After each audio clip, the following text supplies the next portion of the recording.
நிர்ணயம் பண்றோம். அப்ப அதை வாங்குவதற்கான வழியை தேடணும். பேங்க்ல லோன் வாங்கலாம், இனிஷியல் பேமெண்ட் எப்படி நம்ம அட்ஜஸ்ட் பண்றது, அதுக்கு என்னென்ன ஃபீச்சர்ஸ் இருக்கு, இந்த கார் வாங்கலாமா அதை வாங்கலாமா, எந்த கலர் வாங்குறது, எப்படி வாங்குறது எல்லாம் சொல்லி அதுக்கான காரியங்களை யோசிக்கிறோம். அப்படிதான் அந்த ஆண்டிலே நாம் நிர்ணயம் பண்ணக்கூடியதாக என்ன செய்திருக்கிறோம், அமர்ந்திருக்கிறோம். ஆண்டவருடைய வாக்கு தத்தங்கள் எல்லாம் பாத்தீங்கன்னா ரெண்டு பகுதியாக பிரிக்கலாம். ஆண்டவருடைய வாக்கு தத்தங்கள் எல்லாம் ரெண்டு பகுதி இருக்கு. ஒண்ணு நீங்க செய்யறது, இன்னொன்னு அவர் செய்யறது. இந்த வாக்கு தத்தத்துல நம்ம என்ன செய்யணும், நிர்ணயம் பண்ணணும்.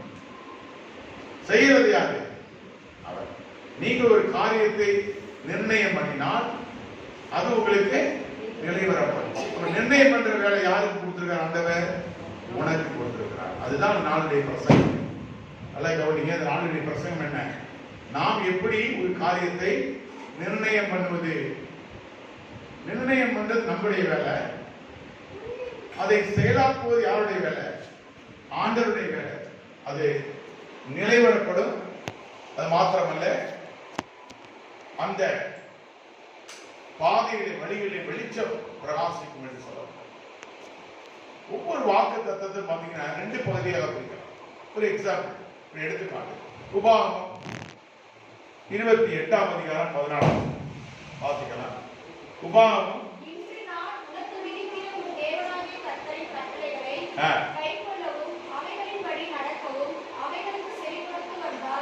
வந்தா நல்லா கவனிங்க.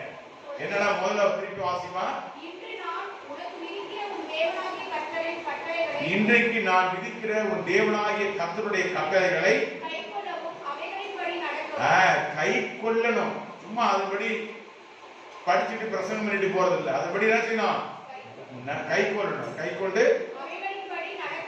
கை கொள்ளணும். என்ன செய்யணும், நடக்கணும். இது நான் யார் செய்யறது, ஆண்டவர் செய்யறதா நம்ம செய்யறதா, நம்ம செய்யணும். அப்ப ஆண்டவர் என்ன செய்வாரா,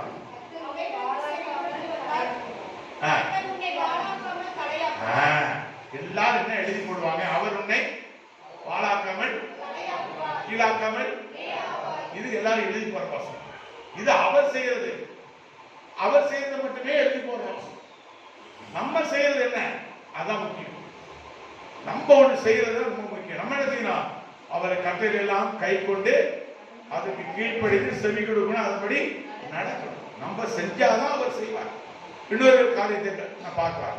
உபாகமத்துல 11ஆம் அதிகாரம், உபாகமம் 11ஆம் அதிகாரத்துல 22 வாசிங்க. உபாகமம் 11 இருந்து 11ஆம் அதிகாரம் 22. முதல்ல என்ன செய்யணும், அவளை நேசிக்கணும். தேவனாய் கர்த்தரிடத்துல அன்பு கூர்ந்து, நல்லா கவனிங்க. எதுல நடக்கணும், அன்பு கூறணும். அப்புறம் அவருடைய வழிகள் என்ன செய்யணும், நடந்து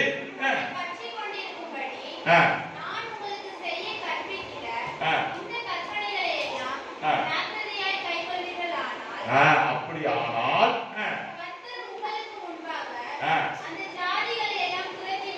உனக்கு வெற்றியை கொடுப்பார், உனக்கு எதிராளியை அவர் விரட்டுவார். நீ என்ன செய்யணும், அவருடைய அன்பு கூர்ந்து அவருடைய வழிகளெல்லாம் நடந்து அவருடைய கற்பனைகளை கை கொண்டு நடந்தால் நீ அதை செய். அவருடைய தேடு. அதனால முதல் சொல்லுது, முதலாவது தேவனுடைய ராஜ்யத்தையும் தேடு. அவர் உன்னை வாழாக்காமல் தலையாக்குவார், உன்னை கீழாக்காமல் மேலாக்க. அதை மட்டும் சொல்லிட்டு இருக்க முடியாது. ஆண்டவரே என்னை வாழாக்காமல் தலையாக்கும், கீழாக்காமல் மேலாக்க ஜெபிச்சுட்டு இருந்தா பத்தாது. நம்ம செய்ய வேண்டியது என்ன செய்யணும், நம்ம செஞ்சாதான் அவர் செய்ய வேண்டியதை அவர் செய்வார். இந்த வசனத்திலே பார்க்கலாம். அந்த 11ஆம் அதிகாரத்துல 22 வாசிக்கும் பொழுது, நீ இதெல்லாம் செஞ்சினால நாங்க என்ன செய்வேனா, உனக்கு முன்பதாக துரைத்து விடுவார்.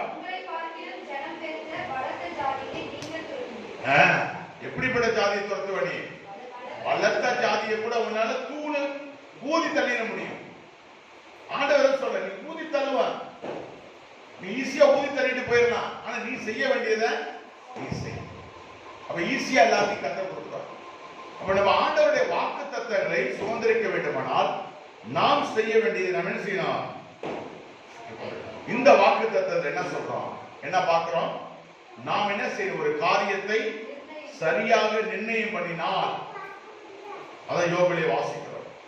அது நமக்கு நிலைவரப்படும். நமது வாழ்க்கையின் வழிகளெல்லாம் இவ்வருடம் வெளிச்சமாக பிரகாசிக்கும். இந்த வருடம் நம்முடைய வாழ்க்கை ஒரு வெளிச்சமாக பிரகாசிக்க வேண்டுமானால் இந்த ஆண்டிலே நாம் நிர்ணயம் பண்ண வேண்டிய காரியங்களை குறித்து நாம் கவனமாக இருக்க வேண்டும். அதை குறித்தான் நீ பிரசங்கம் பண்ணணும். எப்படி ஒரு காரியத்தை நிர்ணயம் பண்ணுவது? கர்த்தர் அதை நிலைவரப்படுகிறார். அவர் வாழாக்காமல் தலையாக்குவார், கீழாக்காமல் மேலாக்குவார். உன்னையோட பெரிய ஜாதிகளை ஊதி தள்ளுவாய். ஆனா நீ என்ன செய்யணும்? அவருடைய அன்பு கூறுகிற வழியெல்லாம் கை கொள்ளும். அதுதான் ஆண்டவர் விரும்புகிறது. அப்போ ஒரு காரியத்தை இந்த ஆண்டிலே நீங்கள் நிர்ணயம் பண்ண கற்றுக்கொள்ள வேண்டும். எப்படி, எதன் அடிப்படையிலே நிர்ணயம் பண்ணுவது என்று சொல்லி உங்களுக்கு சில காரியங்களை கற்றுக் கொடுத்துட்டு நான் கடந்து போக விரும்புகிறேன். முதலாவது, ஆண்டவர் வாக்கு மாறாதவர்.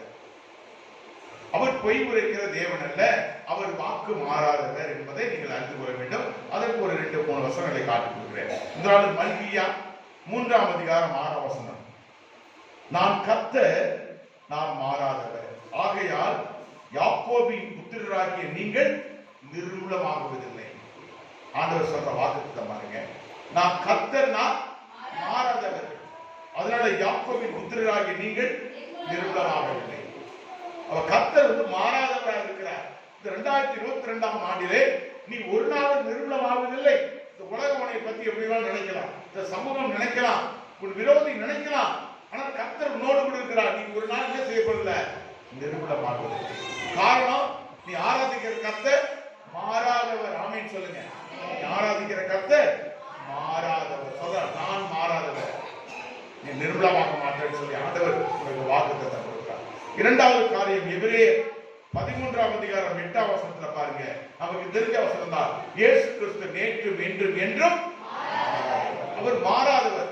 அவர் பொய் உரையாத தேவன், வாக்கை நிறைவேற்றுகிறவர், வாக்கு மாறாதவர். அதை குறித்துதான் எபிரேயர், அதே எபிரேயர்ல 10ஆம் அதிகாரத்துல 23ஆம் வசனத்துல பின்னாடி பார்க்கிறோம்.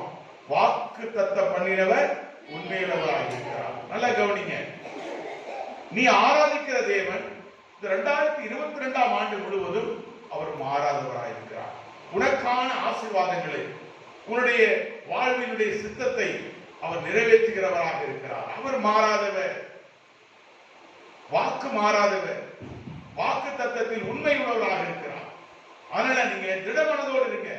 2022ஆம் ஆண்டு கர்த்தருடைய வாக்கு வாழ்க்கையில் நிறைவேறும். அது எந்த மாற்றம் இல்லை.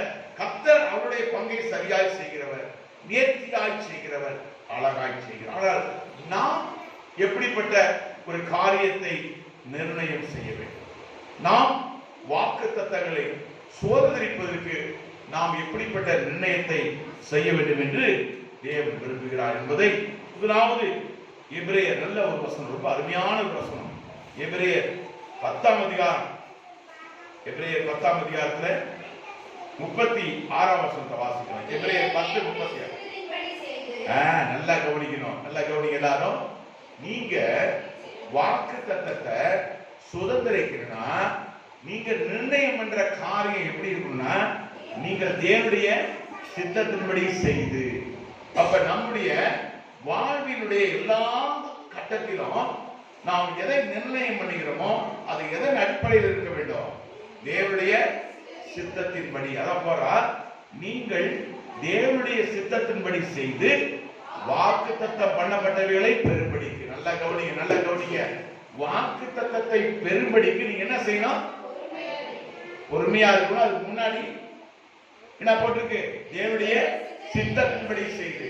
அப்ப வாக்கு தத்தம் பண்ணப்பட்டவைகளை நீ பெற வேண்டுமானால், தேவன் கொடுத்த வாக்கு தத்தங்களை உனக்கு சொந்தமாக்கி கொள்ள வேண்டுமானால், அது உன்னுடையதாக மாற வேண்டுமானால் நீ என்ன செய்யணும்? தேவனுடைய சித்தத்தின்படி செய்து பொறுமை உனக்கு வேண்டியதாக இருக்கிறது. 2 காரியம் வேண்டும். ஒண்ணு, தேவனுடைய சித்தத்தின்படி செய்யணும். 2வது என்ன வேணும்? பொறுமைதான் இருக்குல்ல. இன்ஸ்டன்ட் வாழ்க்கையாச்சு. இன்னைக்கு தோசை மாவு, அரிசி மாவு கூட நம்ம ஆட்டுறதுக்கு நைட்டு வாங்கி அதை ஊற வச்சு காலையில ஆட்டி குளிக்க வைக்கணும். நிறைய பெரிய காரியம். முதல்ல என்ன பண்ணோம்? அரிசியை அளந்து போடணும், பாத்திரத்துல உளுந்து அளந்து போடணும், தண்ணி ஊற்றி ஊற வைக்கணும், அதுக்கப்புறம் அதை கொண்டு போய் ஆட்டணும், அதுக்கப்புறம் அதை கரைக்கணும், அதுக்கப்புறம் அதை குளிக்க வைக்கணும், அதுக்கப்புறம் இட்லி அண்டாத ஊற்றுவோம். இவ்வளோ கஷ்டப்பட வேணாம். என்ன பண்றோம்? ரெடிமேட் இட்லி 5 ரூபாய்க்கு வாங்கிக்கிறோம். எல்லாம் இன்ஸ்டன்ட் வாழ்க்கை. நமக்கு என்ன இல்லை? பொறுமை. எதிரையுமே பொறுமை கிடையாது. வாழ்க்கையில பொறுமை என்பது சுத்தமா கிடையாது. ஆவிக்குரிய வாழ்க்கையிலே கிடையாது, உலக வாழ்க்கையிலே கிடையாது.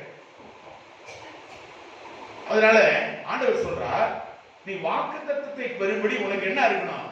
முதல்ல ஏதோ உணரணும். நீ ஆண்டவருடைய சித்தம். இரண்டாவது அப்ப ஒரு காரியத்தை நிர்ணயம் பண்ணும் பொழுது முதலாவது எதை எடுத்துக்கணும்? ஆண்டவருடைய சித்தம். நீங்க சித்தம் இல்லாம செஞ்சுட்டு தான் அடைய மாட்டேங்கிறாங்க. தேவையில்லாத ஒரு காரியத்தை செய்யறாங்க வாழ்க்கையில. விசுவாச வாழ்க்கையில அப்படிதான் அநேகர் தங்களை உருக குத்தி கொள்றதுக்கு காரணம் தேவ சித்தத்தை உணராமல். அதான் பின்னாடி நான் பிரசங்கத்தை முடிக்க போறேன். பின்னாடி முடிக்கும் போது அதை சொல்றேன். அப்ப தேவ சித்தத்தை முதலாவது உணரணும். அந்த சித்த உணர்தலுக்கு நம்ம ஒப்பு கொடுக்கணும். அதுதான் அந்த வசனத்திலே பார்க்கிறோம். இன்னொரு வசனத்திலே பார்க்கிறோம். 1 யோவான், இது முக்கியமான வசனம், 5:14. நாம் எதையாகிலும் அவருடைய சித்தத்தின்படி கேட்டால் அவர் நமக்கு செவி கொடுக்கிறார் என்பதே அவரை பற்றி நாம் கொண்டிருக்கிற. இரண்டாவது, முதல் என்ன பார்த்தோம்? நாம் தேவனுடைய வாக்குத்தத்தத்தை பெறும்படி என்ன செய்யணும்? அவருடைய சித்தத்தை அறியணும். இரண்டாவது, நமக்கு என்ன இருக்கணும்? பொறுமை இருக்கணும். இதுல என்ன பார்க்கிறோம்? அவரிடத்துல நாம் ஜெபிக்கும் பொழுது எதையாவது அவரிடத்துல சித்தத்தின்படி கேட்டால் அவர் நமக்கு செவி கொடுக்கிறார் என்பதே அவரை பற்றின நாம் கொண்டிருக்கிற தைரியம். அவரை பற்றி நாம் கொண்டிருக்கிற தைரியம். அப்ப நம்ம கேட்குவதற்கு முன்பதாக எதை நாம் அறிய வேண்டும்? தேவனுடைய சித்தம். இதிலே பார்க்கிறோம். முதல் வருஷத்துல எபிரேயர்ல காட்டி கொடுத்தேன். இது 1 யோவான்ல காட்டி கொடுக்கிறேன். அவருடைய சித்தம் என்பது ஒரு காரியத்தை இந்த ஆண்டிலே நீங்கள் நிர்ணயம் பண்ணுவதற்கு முன்பதாக ஆண்டவருடைய சித்தத்தை அறிய வேண்டும். ஆண்டவருடைய சத்தத்தை அறிய வேண்டும். அதுக்குதான் வேத வாசிக்கணும், ஜெபிக்கணும். வேத வாசிக்கும் பொழுது இது ஆண்டவருடைய சித்தமா, அதை அறிந்துதான் நிர்ணயம் பண்ணணும். அதை அறியாம என்ன செய்யக்கூடாது? நிர்ணயம் பண்றது. ஒரு தென்னை மரம் வச்சிருக்கேன், அதுல தேங்காய் காய்ச்சிருக்கு, நான் ஏற முடியாது. அப்ப நான் அதை நிர்ணயம் பண்ண முடியாது. இப்ப தேங்காய் பறிக்கிறவங்களை கூப்பிட்டு தான் ஏற வைக்கணும். அது என்னால முடியாதுன்னா விட்டுருணும். இல்ல நான் தேங்காய் ஏற மரத்துல ஏறினது கிடையாது, வயசாகி வேற போச்சு, ஆளு வேற பாடி, இதை வச்சுக்கிட்டு தென்னை மரம் ஏறினா பார்த்து தொடக்கடி உள்ள வேண்டியது. நிர்ணயம் பண்ணது சரியில்லை. அப்ப என்னால முடியுமா? இது ஆண்டவருடைய சித்தமான அறிகிற மாதிரி சொல்றேன். இதனுடைய வெயிட் ஜாஸ்தி, வயசு ஜாஸ்தி, ஏறினது கிடையாது. இதெல்லாம் இல்லாத பொழுது நான் அதை செய்யும் பொழுது அது தோல்வி கிடைக்கும். அதே போலதான் தேவ சித்தத்தை அறியாமல் ஒரு காரியத்தை நீ நிர்ணயம் பண்ணினால் அது உனக்கு கிடைக்காது, தோல்வி முடியும். ஆனால் ஆண்டவர் சொல்றார், நாம் எதையாகிலும் அவருடைய சித்தத்தின்படி கேட்டால் அவர் நமக்கு செவி கொடுக்கிறார் என்பதே அவரை பற்றி நாம் கொண்டிருக்கிற தைரியம். அடுத்தது அங்கே பார்க்கிறோம் 1 யோவான் 2ஆம் அதிகாரம் 17ஆம் வசனத்துல பின்னாடி பார்த்தா, உலகமும் அது நிச்சயம் ஒளிந்து போ, தேவனுடைய சித்தத்தின்படி செய்கிறவனை என்றென்றைக்கும் பிழைப்பான். அப்ப யாரெல்லாம் பிழைக்க முடியும் இந்த உலகத்துல? 2022ஆம் ஆண்டிலே உடைய வாழ்க்கை தேவனுக்குள்ளாக பிழைத்திருக்கிற ஒரு வாழ்க்கையா இருக்க வேண்டுமானால் நீங்கள் எதன்படி செய்யணும்? தேவனுடைய சித்தத்தின்படி. தேவனுடைய சித்தம் என்பது அவசியம். அப்ப எதுக்கு முதல்ல பழகி கொள்ளணும் அப்படின்னா, ஆண்டவருடைய சித்தம் என்ன? ஒரு மனைவி கணவன் பிரச்சனை எங்க தெரியுமா உருவாகுது? மனைவிக்கு என்ன பிடிக்கும், கணவனுக்கு என்ன பிடிக்கும்னு மனைவி அறியணும். இப்படி சொன்னா அவருக்கு பிடிக்காது, இப்படி பேசினா பிடிக்காது, இந்த மாதிரி ஒரு ட்ரெஸ் பண்ணா பிடிக்காது, இந்த மாதிரி ஒரு சமையல் பண்ணா பிடிக்காது அப்படின்னா அதை செய்யாம இருக்கணும். அப்ப கணவனுக்கு எதெல்லாம் பிடிக்கும் எது பிடிக்காது தெரிஞ்சுக்கிட்டு ஒரு மனைவி வாழ்ந்தா அந்த குடும்பம் சமாதானமா இருக்கும். அதே மாதிரி மனைவிக்கு என்ன பிடிக்கும் என்ன பிடிக்காத ஒரு கணவன் புரிந்து வாழ்ந்தா அந்த குடும்பத்துல சண்டையே இருக்காது. அப்ப மனைவியுடைய சித்தத்தை கணவன் அறியும் பொழுது, கணவனுடைய சித்தத்தை மனைவி அறியும் பொழுது அங்கு சண்டையே இருக்காது. அதே போலதான் விசுவாச வாழ்விலே நம்ம என்ன பழகி கொள்கிறோம்? தேவனுடைய சித்தத்தை அறிகிற அறிவு நமக்கு உண்டாயிருக்க வேண்டும் என்று நாம் பார்க்கிறோம். அடுத்தது நாம் இங்கே பார்க்கிற ஒரு காரியம், இந்த இடத்துல நாம் தேவனுடைய சித்தத்தை அறிகிறோம், ரைட்டு. ஒரு காரியத்தை எப்படி நிர்ணயம் பண்ணுவது? அதுக்கு சில அடிப்படையான காரியங்களை நாங்கள் சொல்லிக் அதாவது தேவனிடத்திலிருந்து ஒரு பெறுவதற்கு முன்பதாக ஒரு சித்தத்தை நாம் அறிய வேண்டும், பொறுமையோடு இருக்க வேண்டும் என்று பார்த்தோம். அடுத்தது நாம் எடுக்கிற அந்த நிர்ணயம் இருக்கிற முடிவு அது மாமிசத்தில் எடுக்கக்கூடாது. எதை எடுக்கணும்? ஆவியில் எடுக்கணும். அதான் முக்கியம். அதாவது இந்த ஆண்டிலே நீங்கள் ஆண்டவரிடத்திலிருந்து எதிர்பார்க்கிற காரியங்கள் அது மாமிசத்துக்குரிய காரியமாக இருக்கக்கூடாது. அது எந்த காரியமா இருக்கணும்? ஆவிக்குரிய காரியமாக அது இருக்க வேண்டும். அது ஆண்டவர் சொல்றார். எப்படி நிர்ணயம் பண்ணணும்? ரோமர் 8ஆம் அதிகாரம் 6ஆம் வசனம் பாருங்க. நீங்க போட்டுருக்கு, மாமிச சிந்தை மரணம். நல்லா கவனிக்கணும். ஆவின் சிந்தையோ ஜீவனும். நல்லா கவனிங்க எல்லாரும். ஒருவேளை கொஞ்சம் 12 தூக்கம் கொஞ்சம் அதிகமாக தான் வரும். இருந்தாலும் முதல் செய்தி, இந்த ஆண்டினுடைய முதல் செய்தி. இங்க என்ன போட்டிருக்கு? ஆவி மாமிசத்தின் சிந்தை மரணம், ஆவியின் சிந்தையோ ஜீவனும். அப்ப சமாதானமான ஜீவனுள்ள ஒரு முடிவு உங்களுக்கு வேணும்னா அது ஆவியில் எடுக்கணுமா மாமிசத்தை எடுக்கணும்?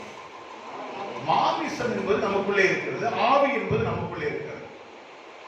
இந்த ரெண்டு கடையில போராட்டம் இருக்கிறது. கலாத்தியர் 5ஆம் அதிகாரத்தை எடுத்துக்கொள்ளுங்க, 17ஆம் வசனம் வாசிங்க. இந்த ஆவியும் மாமிசத்துக்கு இடையில தான் போராட்டம்.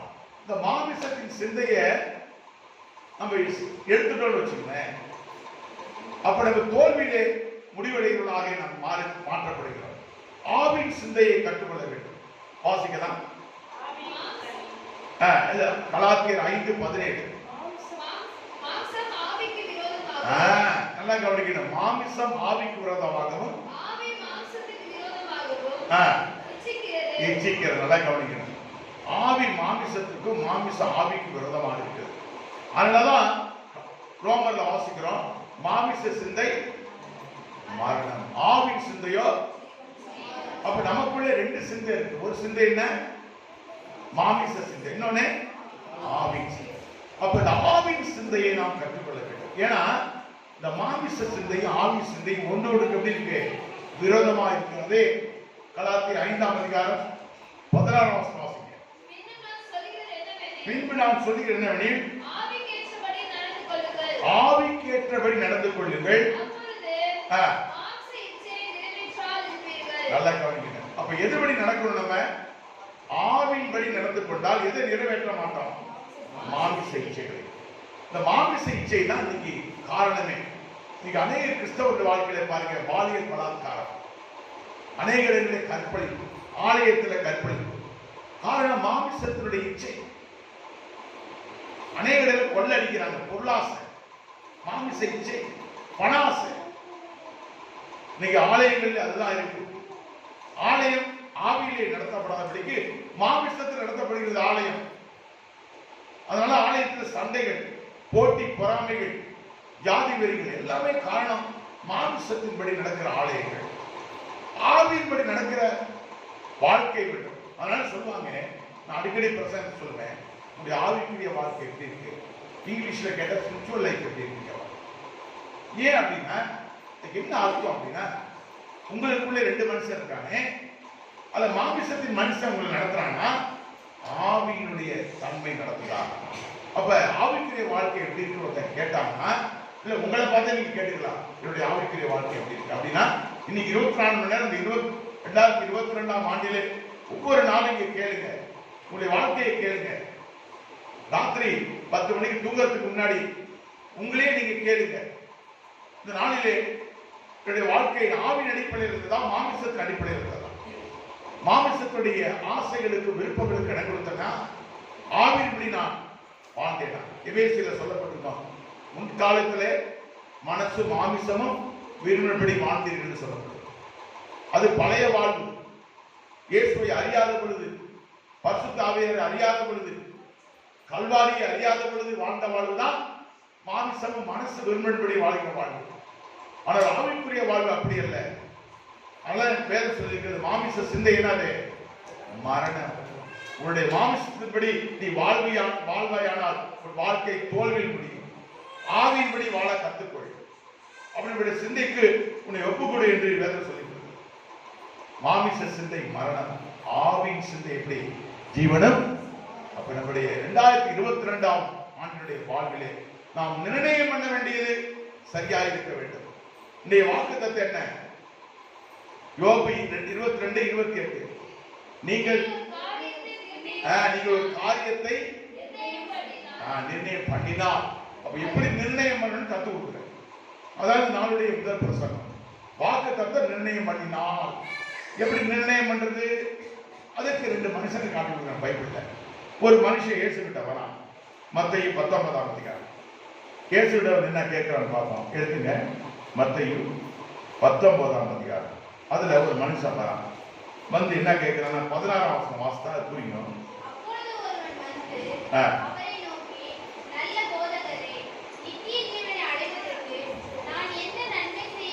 நல்லா கவனிங்க, நல்லா கவனிங்க எல்லாரும். இந்த ராத்திரி வேளையில ஒரு மனுஷன் ஒரு நிர்ணயம் பண்றான். சரியான நிர்ணயம். என்ன நிர்ணயம்? எப்படியாவது எது அடையணும்? நல்ல எண்ணம் தானே, நல்ல ஒரு ராஜ்யம் போடணும், இயேசுவோடு வாழணும், அப்படி நிர்ணயம் பண்ணிட்டான். இயேசு கிட்ட வரான், அதையும் நல்லா நிர்ணயம் பண்ணிட்டான். இந்த நித்திய ஜீவனுக்கு யார்கிட்ட தான் போகணும்? நம்ம இயேசு கிட்ட தான் போகணும். அது நல்லா நிர்ணயம் பண்ணிட்டான். எல்லாம் நிர்ணயம் பண்ணிட்டான். நிர்ணயம் பண்ணி இயேசு கிட்ட வந்துட்டான். அங்கே அவன் கேட்கிறான். 20ஆம் வசனம் வாசிங்க.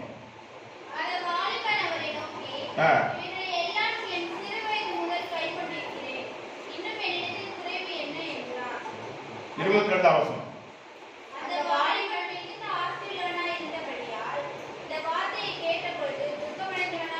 நல்லா கவனிங்க.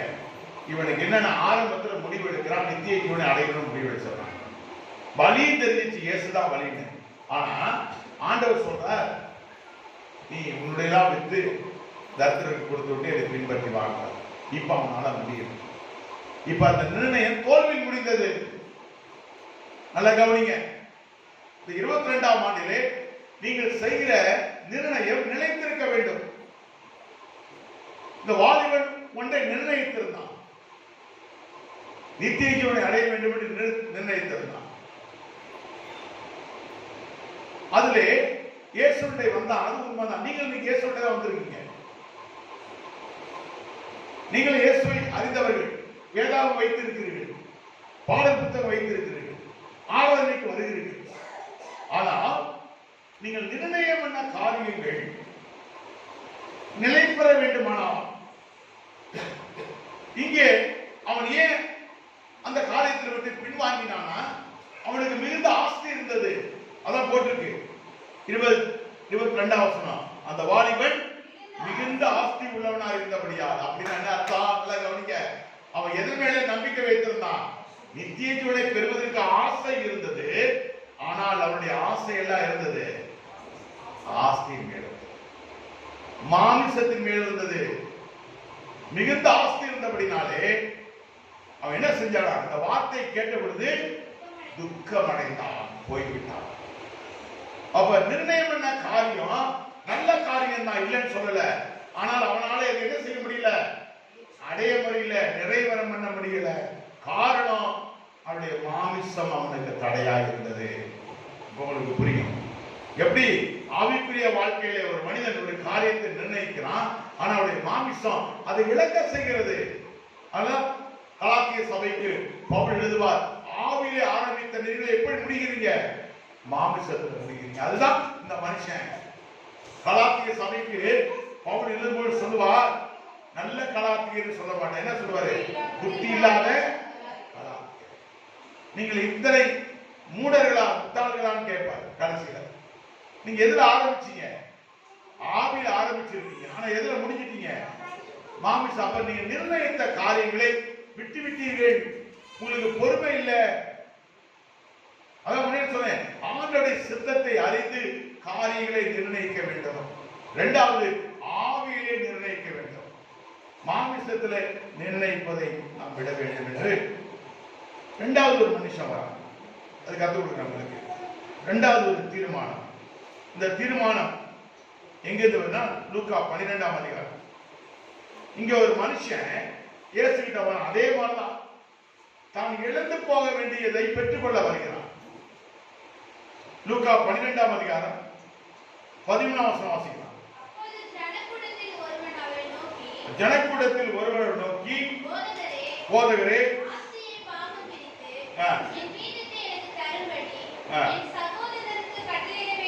நல்ல கவனிங்க. ஒரு வாலிபன் நிர்ணயம் பண்றான்.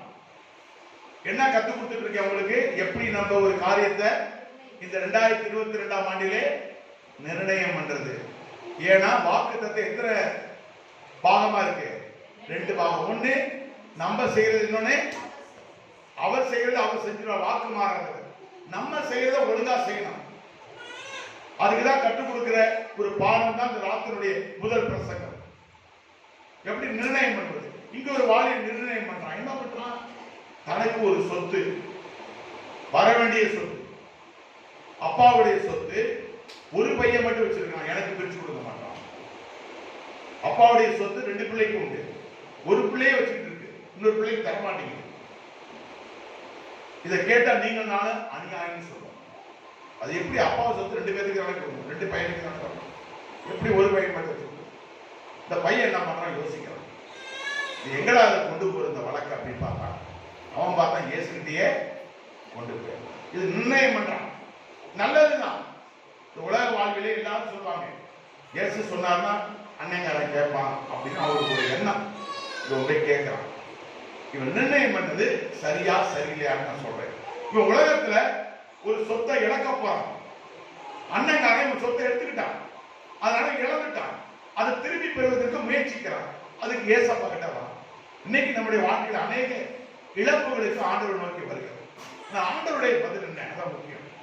அதற்கு அவர் 14ஆம் வசனம்,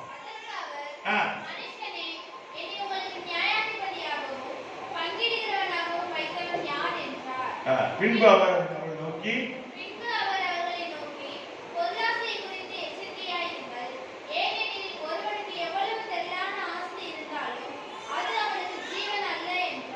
ஒருவனுக்கு எவ்வளவு ஆஸ்திகள் இருந்தாலும் அது அவனுக்கு ஜீவன். ஆண்டவர் அழகாய் கற்றுக்கிறார். உன்னுடைய ஆஸ்தியை வச்சுக்கிட்டு நீ என்ன பெற முடியாது? ஜீவனை பெற. எப்ப ஆஸ்தி என்ன சொல்ல வரீங்க? இவன் என்ன நினைக்கிறான், இயேசு என்ன நினைக்கிறான், இதுதான் முக்கியம். அப்ப இயேசுடைய சித்தத்தை அறியல. இவன் மாமிச சித்தத்தின்படி எனக்கு இந்த சொத்து வேணும்னு கேட்கிறான்.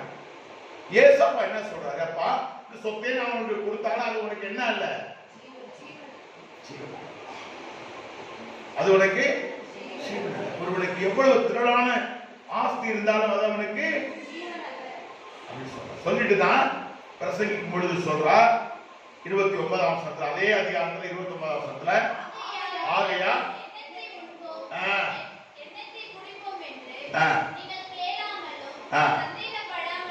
அதுக்கெல்லாம் என்கிட்ட வரவே வராதீங்கன்ற ஆண்டவர். நல்ல கவனிங்க. இதெல்லாம் மாமிசத்துக்குரியவைகள். எண்ணத்தை உண்போம் அந்த வாலிபனுக்கு சொல்லிட்டு தான் சொல்றாரு. ஒரு ஓமையை சொல்றாரு. சொல்லிட்டு சொல்றாரு, ஏன்பா இதெல்லாம் தேடிட்டு ஏண்ட வரீங்க? இதெல்லாம் நான் உங்களுக்கு அந்த ஆஸ்தியை வாங்கி என்ன பண்ண போறாரு? பில்கேட்ஸ் ஒருத்தர் கேட்டாங்க, இவ்வளவு சொத்து வச்சிருக்கீங்களே, என்ன ட்ரெஸ் போடுறதுக்கு சாப்பிட்றதுக்குன்னா அந்த சொத்து எனக்கு கிடைக்கிறது. எல்லாம் கவனிங்க. உங்க வீட்டுல எவ்வளவோ பொருள் இருக்கு, உங்களுக்குன்னு என்னது? அழகு மைதில் ஒரு சேலை கட்டு வந்திருக்கு, நைட்டு சாப்பாடு சாப்பிடும். இந்த சாப்பாடு சேலையை தவிர மற்ற எதுவுமே நிலவனா அங்க இருக்கலாம், வயல அங்க இருக்கலாம், காரை கணிக்கலாம், பைக்கை கணிக்கலாம், நகை வந்து இருக்கலாம். இதை தவிர நமக்கு ஒண்ணு இல்லை. அந்த சொத்துல உங்களுக்கு இவ்வளவு கோடி வச்சிருக்கீங்களா, இவ்வளவு பில்லியன் கோடி வச்சிருக்கீங்களா, உங்களுக்கு என்ன அப்படின்னு சொல்றாரு. அது வந்து எனக்கு கிடைக்கிற என்னது? சாப்பாடு, ட்ரெஸ். இதை தவிர அது வந்து எனக்கு ஒண்ணு இல்லை. அதான் ஆண்டவர் சொல்றாரு, எண்ணத்தை அது கூட நீ கேட்காத, எண்ணத்தை உண்போம் எதை உண்போம் என்று நீ கவலைப்படாத. நீ அதை குறித்து நினைக்காத. நினைச்சினாவே போச்சு. நீ நிர்ணயம் பண்ண காரியங்கள்லாம் வீணா போயிடும். அந்த வாலிபன் எப்படிதான் வந்தான்? நித்திய ஜீவனுக்காக வந்தான். கடைசி ஆஸ்தியை ஆஸ்தி இருந்தனால என்ன பண்ணிட்டான்? அதை இழந்து போயிட்டான். மாமிசம். அதான் முன்னாடி சொல்றேன், மாமிச சிந்தை மரணம், ஆவின் சிந்தையோ ஜீவன் சமாதானம். அப்ப 2022ஆம் ஆண்டிலே நம்முடைய சிந்தை ஆவின் சிந்தையாக இருக்க வேண்டும். நம்ம எடுக்கிற முடிவுகள், நிர்ணயம் பண்ண வழிகள் ஆவிலே முடிவு எடுக்க வேண்டும். மாமிசத்திலே ஆசைகளிலே விருப்பங்களில் முடிவு எடுக்க கூடாது.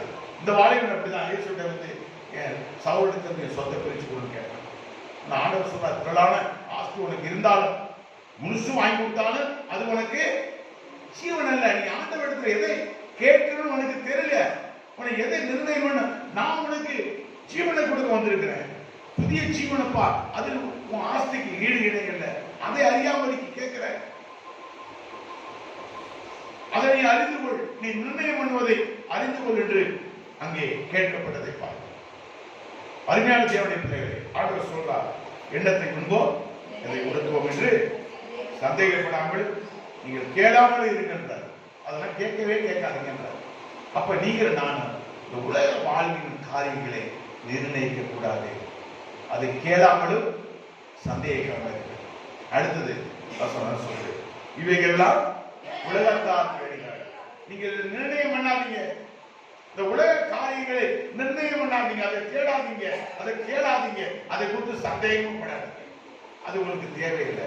இவைகளாம் உங்களுக்கு வேண்டும் என்று உங்கள் பிதாவானவர் அறிந்து. நீங்க என்ன செய்யுங்க, தேவனுடைய ராஜ்யத்தை கேளுங்கள், அப்பொழுது இவைகளாம் உங்களுக்கு. அப்ப நிர்ணயம் பண்ண வேண்டிய காரியங்கள் தேவத்துவத்துக்கு ஏற்ற காரியங்களாக இருக்க வேண்டும், உலக காரியங்களாக அது இருக்க கூடாது.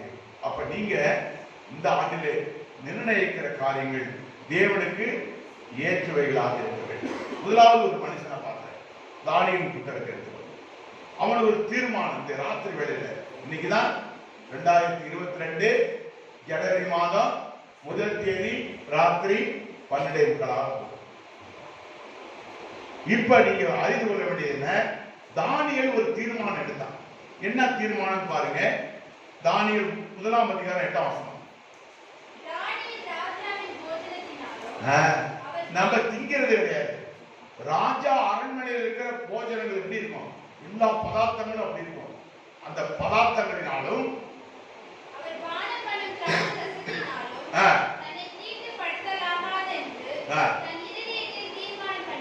இதயத்தை தீர்மானம் பண்ணி கொண்டு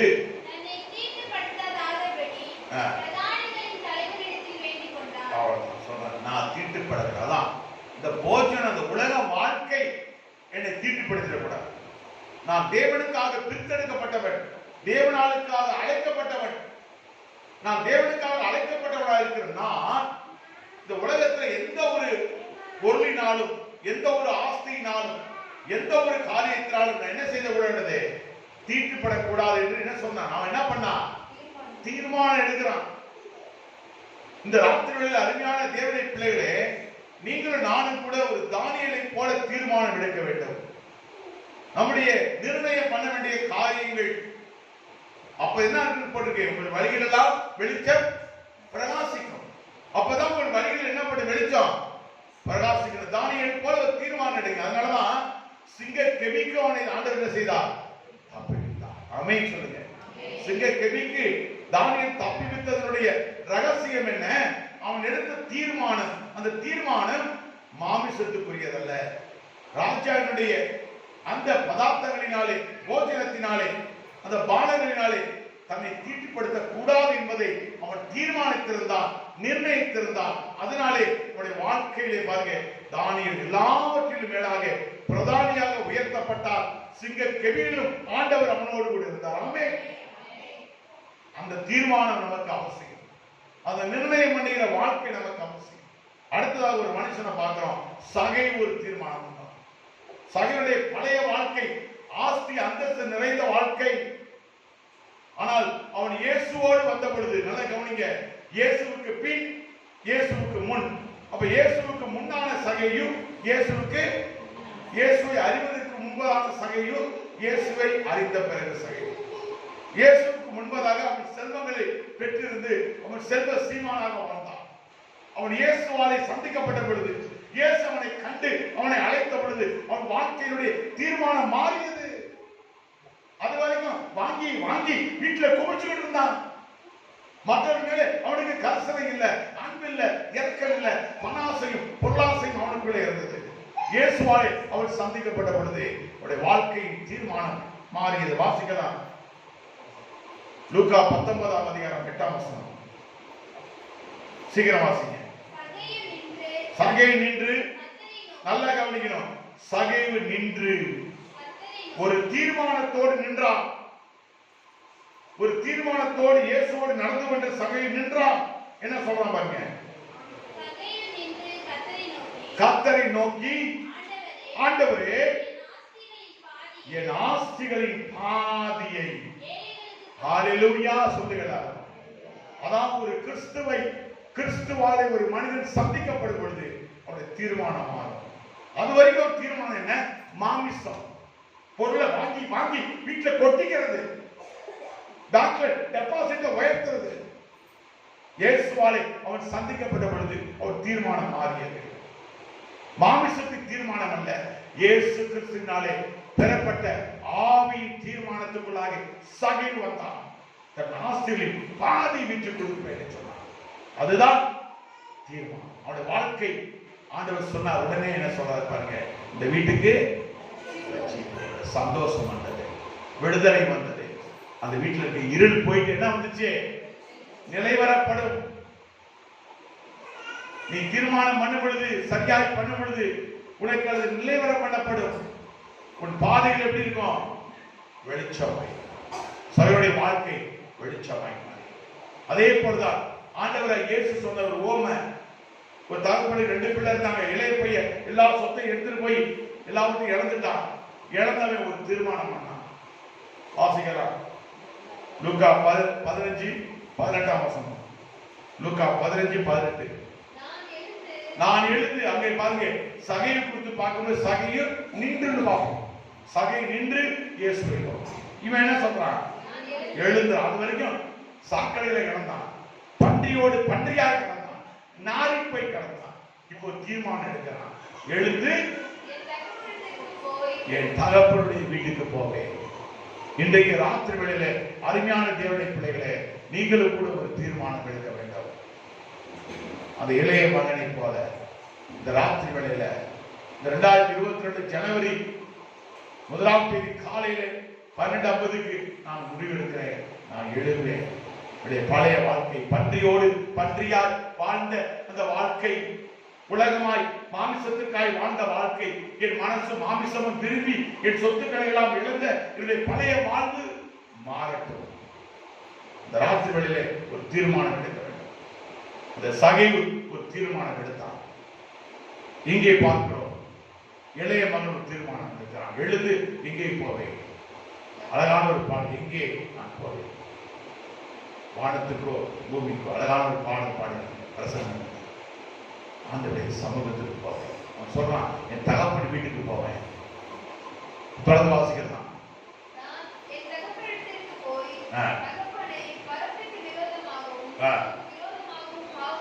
முதலாவது பாவ அறிக்கை செய்யணும். மனம் திரும்புதல் எங்கிருந்து உண்டாகணும், பாவ அறிக்கை செய்யணும். உமக்கு விரோதமாகும். இந்த ராத்திரி வேளையில நாம கூட ஒரு தீர்மானம் எடுக்க வேண்டும். இளைய மகனை போல நான் எழுந்து என் தகப்பன் வீட்டுக்கு போவேன், என் ஆண்டவருடைய சமூகத்துக்கு போவேன். இந்த உலகம் அல்ல, இந்த உலக துளைகள் அல்ல, இதெல்லாம் ஒன்று பன்றிகை, நாட்டம் எடுக்கக்கூடியவைகள். நான் தகப்பன் வீட்டுக்கு போவேன், தீர்மானம் எடுக்கிறேன். பாவ மன்னிப்பை பெற்றுக் கொள்வேன் சொன்னோம். அப்ப என்ன நடந்துச்சு பாருங்க, 22ஆம் வசனம். அப்பொழுது தகப்பன்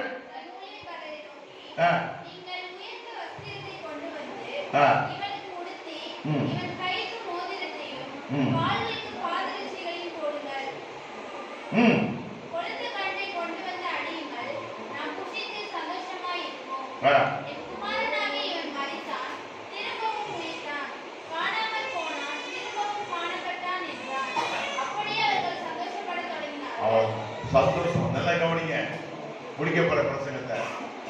இந்த இளைய மகன் ஒரு தீர்மானம் எடுத்தான்.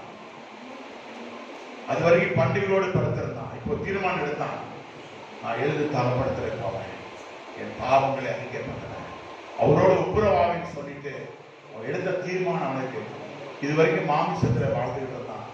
இப்ப புத்தி தெளிந்தது என்று வேதம் சொல்லி இருக்கிறது. புத்தி தெளிந்து ஒரு ஆவியின் தீர்மானத்தை எடுக்கிறான்.